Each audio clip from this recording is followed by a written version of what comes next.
Well, there's a welcome turn-up for the books. A devout electric car user, in the form of comedian Rowan Atkinson, saying he now feels increasingly duped by them. Writing in The Guardian, the Blackadder comedian said that he bought his first hybrid car 18 years ago and his first fully electric car 9 years ago, and has enjoyed driving them even if they are a bit soulless. But then he says, "But increasingly I feel a little duped. When you start to drill into the facts, electric motoring doesn't seem to be quite the environmental panacea it is claimed to be."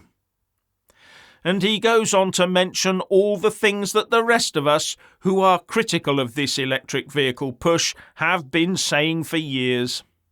And he points to a report by Volvo saying greenhouse gas emissions are 70% higher when building an electric car as opposed to an internal combustion engined or ICE car. And points to the increased weight of the vehicle and the use of lithium and rare earth metals that take loads of energy to get them out of the ground. He does appear to miss out the child slave labour that's used in some areas to dig it out, though. Now, he may be an accomplished comedian, but he does point out that he has a degree in electrical and electronic engineering, as well as a master's in control systems. So he does base his thoughts on science. And all in all, he says now is not the time to take the leap into electric, unless you have to. i.e., maybe you live or work in an inner city area with a ULEZ scheme.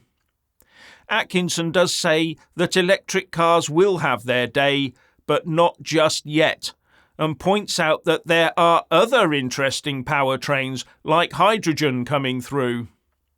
And one big message he has is to keep your current car for longer, don't change it every few years.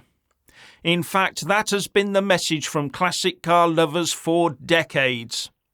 Keep an old car well maintained, and the longer you keep it, the less need there is to build another new car.